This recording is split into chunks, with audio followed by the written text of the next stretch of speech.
Hello friends and अस्सलाम वालेकुम। Hope आप सब बिल्कुल ठीक होंगे और मैं भी अल्लाह का शुक्र है बिल्कुल ठीक हूँ। तो आज का व्लॉग जी सुबह से शुरू हो रहा था। बहुत टाइम से हमारी गुफ्तगू नहीं हुई थी, हमारी शेयर नहीं हुआ था एक दूसरे से रूटीन वगैरह।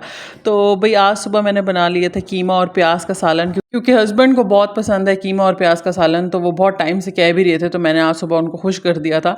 तो उन्हें मैंने कीमा और प्याज से रोटी दे दी थी और साथ मैंने अपना बना लिया था सैंडविच, क्योंकि मैं शौकीन नहीं हूँ कीमा गोश्त वगैरह की। तो मेरा तो ये सिंपल सा नाश्ता होता है और मुझे बड़ा सेटिस्फाई करता है ये नाश्ता। तो बस यहाँ पे मैं सुकून से बैठी इंजॉय कर रही थी अपना नाश्ता। पता नहीं आप सोच रहे होंगे आज बच्चे क्यों नहीं आ रहे व्लॉग में, मुझे खुद भी क्यों नहीं पता कि इस वीडियो रिकॉर्डिंग में वो क्यों नहीं आए, जबकि वो घर में ही थे। तो वो कहीं ना कुछ बहुत बड़ा काम कर रहे होंगे, जिसकी वजह से वो अब तक नहीं आए मेरी वीडियो में, मुझे खुद भी अब तक नज़र नहीं आए। तो बस ये उसके बाद ये मैं आ गई थी ज़रा राशन वगैरह को सेट करने, क्योंकि हस्बैंड लेके आए हुए थे मंथली ग्रॉसरी। इस दफ़ा थोड़े से दिन ऊपर हो गए थे। वो रात को लेट नाइट आते हैं, तो वो रात को लेके आए थे। उस टाइम मैं बिल्कुल नींद में थी, टुन थी। तो फिर मैंने तब सोचा कि कोशिश करूं कि अभी वीडियो बना लूं, क्योंकि बच्चे सो रहे थे। तो फिर नहीं मेरे से हुआ गया, क्योंकि मैं बहुत ज़्यादा नींद में थी। तो बस ये सुबह मैं इसको ओपन कर रही हूँ। इस दफ़ा कुछ ग्रॉसरी में इतना वो नहीं था, क्योंकि ना ये रैंडम सी चीज़ें थी, क्योंकि थोड़ी सी देर हो गई थी ग्रॉसरी आने में। तो कुछ चीज़ें बीच में आती रह गई थी, जैसे सरफ दालें वगैरह ये चीज़ें। तो ये जार मेरा पहले ड्राई फ्रूट से भरा हुआ था, वो खाली हो गया। फिर मैंने हस्बैंड से कहा कि इसमें कुछ ना कुछ होना चाहिए, तो मुझे आप कैंडीज़ ला दें तो मैं डाल दूँगी। पर इसका कोई फ़ायदा नहीं है, क्योंकि इसको छुपा के ही रखना था मैंने बच्चों से। तो बस उसके बाद जी हम आ गए थे मेरी खाला के घर। वो मुझे बहुत टाइम से बुला रही थी, वो इधर ज़मान विलाज में रहती हैं। तो बस फिर मैंने आज हिम्मत की थी, क्योंकि मैं बच्चों की वजह से कहीं नहीं जाना चाहती।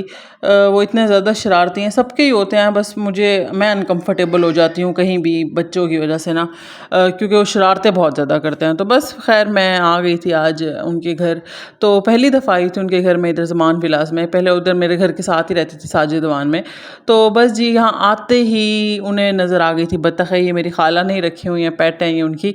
तो अच्छा ये जावेर बड़े एक्साइटेड होकर उन्हें बुला रहा है कि उन्हें नहीं पता यहाँ पे कुछ बत्तख हैं। फिर मैंने उसको बाद में बताया कि इन्हीं की हैं, तो वो फिर थोड़ा सा एम्बेरस हो गया था कि ये क्या हो गया। मैं तो बहुत ओवर एक्साइटेड हुआ था। तो खैर जी इन बत्तखों की कमबख्ती आ चुकी थी, क्योंकि इनके ऊपर जावेर और हमदान की नज़र पड़ गई थी। तो वही जिसलिए मैं नहीं आना चाह रही थी खाला के घर। मुझे पता था उनके घर इस तरह के पेट्स वगैरह हैं। तो बस उसके बाद फिर मैंने कहा अब यहाँ ऐसा करें, यहाँ या तो यहाँ चेयर ले आएँ, यहाँ चारपाई ले आएँ, क्योंकि अब हम अंदर तो नहीं बैठ सकेंगे, क्योंकि अभी ना ये चीज़ नज़र आ चुकी है। खैर खाला ने खोल दी थी बत्तखें इनके लिए, तो वो इनके हाथ ही नहीं आई। तो फिर ये क्या आई उनके साथ, इनको बिगाड़ लेते। वो इतनी स्पीड में भागती थी और ये उनके पीछे पीछे भागते थे। यानी कि बत्तखों की जान बच चुकी थी इनसे, वो उन बेचारियों की कमबख्ती नहीं आई थी, वरना इन्होंने उनका कख नहीं रखना था। तो बत्तखें फुल मूड में ना, उन्होंने इनको मुँह ही नहीं लगाया और वो अपनी चहलकदमी करती रहीं, और जैसे ही वो इनके करीब जाते थे वो भाग जाती थी। खैर यहाँ पे हम थोड़ी सी कोशिश करके आधा घंटा यहाँ खड़े रहे, यानी कि मैं उतरी और फिर आधा घंटा मैं वहीं खड़ी रही, क्योंकि बत्तखें हमें नज़र आ गई थी। तो बस जी ये आंटी का घर बहुत प्यारा था। उन्होंने अब यहाँ पे न्यू शिफ्ट हुई हैं वो, और जाविया हमदान साहब जाके बत्तखों को अंदर ले आए थे। ये ना बहुत ज़्यादा गंद मचाती हैं घर के अंदर, तो उन्होंने इसलिए बाहर रखी हुई थी। रात को फिर वो इनको बंद कर देती हैं पीछे बैक साइड पे। इनके लिए वो पिंजरा सा लिया हुआ है उन्होंने, केज लिया हुआ है। तो उनकी तो हाथ की पली हुई हैं, उन्हें तो नहीं काटती, पर बच्चों को वो काट लेती। खैर उनके हाथ ही नहीं लगी तो वो काटती ना। तो यहाँ पे जी ये बच्चे बहुत ज़्यादा एक्साइटेड हो गए थे, और इनका आने का यहाँ से कोई दिल ही नहीं था। और मैं सोच रही थी कि अभी तो मैं आई हूँ, पर जब जाने लगूँगी तो क्या होगा। तो खैर ये हमदान तो बिल्कुल न्यू बॉर्न बेबी बन गया था, उसके साथ साथ क्रॉलिंग कर रहा था कि किसी ना किसी तरह हाथ आ जाए। पर वो भी फिर कुछ चीज़ थी, वो भी इनके हाथ ना ही लगी। और यहाँ जी खाला ने बनाए हुए थे आलू वाले चावल बड़े मज़े के, और साथ में बनाया हुआ था गोश्त का बेहतरीन करके सालन। पर गोश्त मैं नहीं खाती, तो मैं इतनी एक्साइटेड नहीं हुई थी गोश्त को देख के। मेरे लिए चावल ही बस बहुत हो गए थे।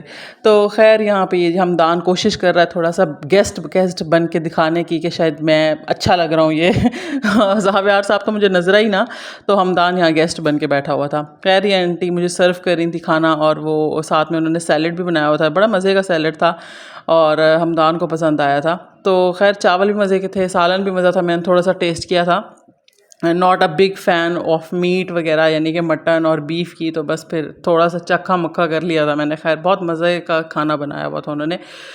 तो बड़ी एक्साइटेड थी वो मुझे बुलाने के लिए, पर जब मेरे बच्चों ने वहाँ पे कमबख्ती मचाई तो फिर वो उन्होंने कहा होगा ये क्या हो गया, गलत हो गया मेरे से इनको बुला के। तो बस यहाँ पे जी माशाल्लाह फिर अब हमदान अपना खाना एंजॉय कर था। अब आपको कहीं भी जाविया नहीं नज़र आएगा क्योंकि वो मुझे खुद भी यहाँ नज़र नहीं आया था, वो पता नहीं कहाँ था। अब ये देखें वो बाहर गया हुआ था बत्तखों के पीछे, और मुझे था वो कहीं अंदर ही है, तो मैं जब उसे बाहर ढूंढने के आई तो वहाँ से भागता हुआ आ रहा था। तो ये होता है जिसकी वजह से मैं घर से नहीं निकलना चाहती, क्योंकि मेरी अटेंशन बच्चों से साइड हो जाती है और फिर मुझे टेंशन होती है। और यहाँ खाला ने कहा था मुझे चाय पिला दो, तो मैं उन्हें इलायची वाली चाय बना रही थी। बाहर बारिश हो रही थी, बारिश ने हब्स बहुत कर दी थी। समझ नहीं आ रही थी, बारिश आज पूरा दिन होती रही है, रुकी भी नहीं है, पर हब्स बहुत ज़्यादा हो गई थी। खैर मैं उनके लिए यहाँ पे इलायची वाली चाय बना रही थी, बड़ी ज़बरदस्त चाय बनी थी। ऑब्वियस सी बात है मैंने बनाई है तो अच्छी तो बनी होगी, आप लोगों को पता है चाय प्रो हूँ मैं। तो खैर उन्होंने मेरे लिए वो दूध का डब्बा मंगवा के रखा हुआ था, क्योंकि उन्हें पता है मैं घर के दूध की चाय नहीं पीती। तो यहाँ पे उन्होंने ना वो तो घर के दूध की पीती हैं, इसलिए उन्होंने छोटा डब्बा मंगवा के रखा हुआ था। ये दूध में डालने लगी हूँ और दूध सारा पीछे गिर गया था। अपने घर में ही बंदा हर चीज़ कर सकता है, दूसरे के घर में बस। तो बस उसके बाद मैं और खाला चाय पी रहे थे और बच्चों ने अपनी अपनी जगह ढूंढ ली थी कि उन्होंने क्या कुछ करना है। और ये हमदान, ये क्लिप मैंने लाजमी रिकॉर्ड करनी थी जो मैं आपको बता रही थी ना, और ये इनके पीछे पीछे थे और बत्तखें बेचारी आगे आगे थी। ये हमदान ने इनका 1 से 2 किलो बेचारियों का वज़न लाजमी गिरवा दिया होगा, इतना उनको भगाया, इतना उनको भगाया, और बेचारी वो भाग भाग के हाथ नहीं आई, पर वो इसके ये देखें पूरा उसने तसल्ली से इनको जीना हराम किया था। खैर मैंने कहा इससे पहले बत्तखें बिल्कुल ही कमज़ोर हो जाएं तो मैं घर का रुख कर लूँ। तो बस फिर यहाँ पे मैं निकल आई थी वापसी के लिए, और इतना प्यारा लग रहा था ना ये सारा, ये जो व्यू बना हुआ था बारिश की वजह से, बहुत प्यारा लग रहा था। मैंने फिर रिकॉर्ड कर लिया था, सारा गीला गीला हुआ था। खैर ये था जी आज का मेरा व्लॉग, दुआओं में याद रखिएगा। बहुत शुक्रिया, अल्लाह हाफ़िज़।